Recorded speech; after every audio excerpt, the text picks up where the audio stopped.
কি লেখা আছে এখানে?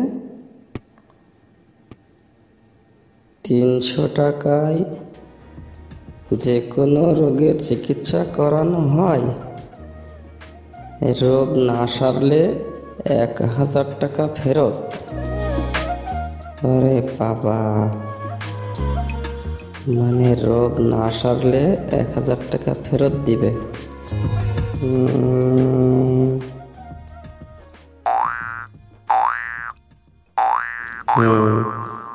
মাথায় একটা পুষ্টি এসেছে। যেভাবেই হোক এই ডাক্তারের কাছ থেকে 1000 টাকা ঝাড়তেই হবে। যাই দেখি। এই তো চলে এসেছি, যাই ভিতরে। ডাক্তার সাহেব, ডাক্তার সাহেব। হ্যাঁ হ্যাঁ হ্যাঁ হ্যাঁ, আসুন আসুন, বসুন, বলুন আপনার কি সমস্যা বলুন।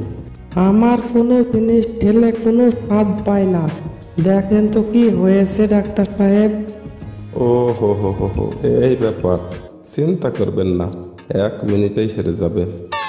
বলেন কি ডাক্তার সাহেব, 1 মিনিটেই সেরে যাবে? হ্যাঁ, সেরে যাবে গ্যারান্টি। এর জন্য একটা ওষুধই যথেষ্ট। তাহলে কি 300 টাকা আজকের সালামি দিতে হয়? যাক, যাহাই হবে, যে রোগের কথাই বলুক, বলবো কিছু সারেনি। নার্স নার্স, ওকে 4 নম্বর বক্স থেকে ওষুধ নিয়ে 3 ফুটা খাওয়িয়ে দাও। ওকে স্যার, আমি এক্ষুনি খাইয়ে দিচ্ছি। এই নেন, হা করেন, হা করেন। হ্যাঁ, আরে ওয়াক্থু, সি সি সি সি সি সি সি, এটা তো গোসু না, মানে গরুর প্রস্রাব। সি সি সি সি, থু থু। অভিনন্দন আপনাকে, আপনি একদম সঠিক বলেছেন। ওটা আসলেই গোসু না, আপনি সঠিক স্বাদটা পেয়ে গেছেন। আপনার টেস্ট ফিরে এসেছে। দেখলেন তো আমাদের হাই হাই ক্লিনিকের ওষুধের কি গুণ। এখন চটপট 300 টাকা বের করুন।